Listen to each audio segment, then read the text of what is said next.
Hello everyone, কেমন আছেন সবাই? আশা করি সবাই ভালো আছেন এবং সেটা দেখছেন আজকের ভিডিওতে আমি আপনাদেরকে দেখাবো কিভাবে গুগল ট্রান্সলেটর এক্সটেনশন ইউজ করবেন এবং এক্সটেনশন ইউজ করার যেটা সুবিধা দেখাচ্ছি আপনাদেরকে। যদি কোনো টেক্সট আপনি সিলেকশন করেন তো এখানে পপ আপ আকারে কিন্তু বাংলা লেখা দেখা যাবে। তো এই এক্সটেনশন আমি কিভাবে ইউজ করেছি, আমরা সচরাচর যেভাবে গুগল ট্রান্সলেটর ইউজ করি এটা হচ্ছে এইভাবে। গুগল ট্রান্সলেটর লিখে সার্চ দিই, তারপর এই ধরনের ওয়েবসাইটটা আসে। তো আমরা এখানে ইংলিশ লিখি, বাংলা হয়, বা ল্যাঙ্গুয়েজ চেঞ্জ করে কিন্তু আমরা অনেক ভাষায় রূপান্তর করে দিতে পারি।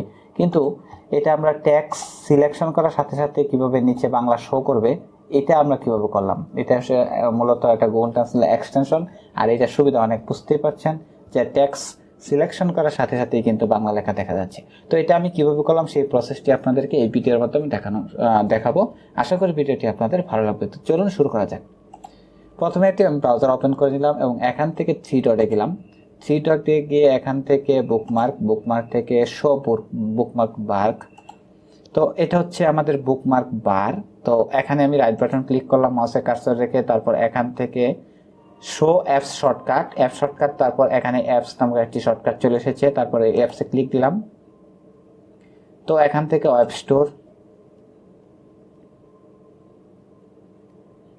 স্টোরে ক্লিক করার পর এখান থেকে সার্চ করতে হবে গুগল ট্রান্সলেট বা গুগল ট্রান্সলেটর।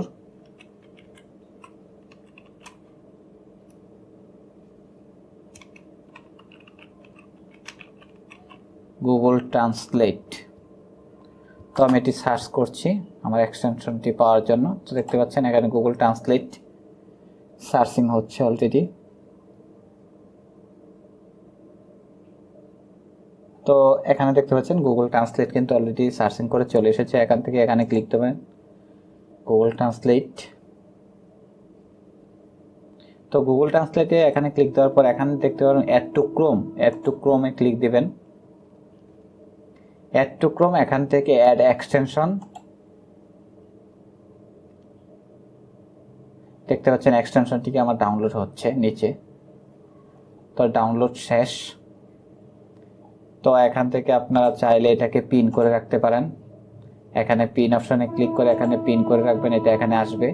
তারপর যেটা করতে হবে আপনাকে এখানে থ্রি ডটে ক্লিক করতে হবে, তারপর এখান থেকে চলে যেতে হবে অপশন।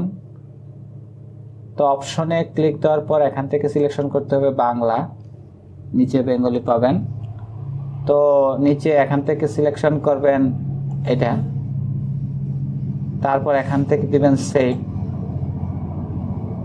তো এখন যদি আমরা ব্রাউজারটা একটু আমি রিলোড দিচ্ছি, তো আমি দুঃখিত এখানে চ্যানেল লাইন থাকার কারণে আপনার মধ্যে একটু সাউন্ড পাচ্ছেন। এখানে যদি আমি কোনো কিছু লিখে সার্চ করি, তারপর এখান থেকে যদি আমরা কোনো লেখাকে ধরেন এটাকে সিলেকশন করলাম, তো পপ আপ আকারে কিন্তু আমরা পাচ্ছি না। আমরা এটা একটা রিলোড দিতে পারি। দেখতে পাচ্ছেন এই যে রিলোডটা শেষ হয় নাই। আমরা যদি এটা সিলেকশন করি তাহলে কি পপ আপ আকারে কিন্তু দেখা যায় যে what is this search the scratch কি। তো এটার সুবিধা এটাই, খুব সহজে আপনারা কোনো কপি করতে হবে না, ট্রান্সলেটর পেস্ট করতে হবে না। জাস্ট আপনারা শুধু সিলেকশন করবেন, আপনার বাংলা আকারে কিন্তু আপনি এখানে দেখতে পারবেন। এখানে ভয়েসে ক্লিক দিলেও কিন্তু আপনি ভয়েস শুনতে পাবেন। ঠিক আছে, তো এই হচ্ছে আজকের ভিডিও। সবাই ভালো থাকবেন, সুস্থ থাকবেন। দেখা হবে অন্য কোনো ভিডিওতে অন্য কোনো বিষয় নিয়ে। তো ভালো থাকুন, আল্লাহ হাফেজ।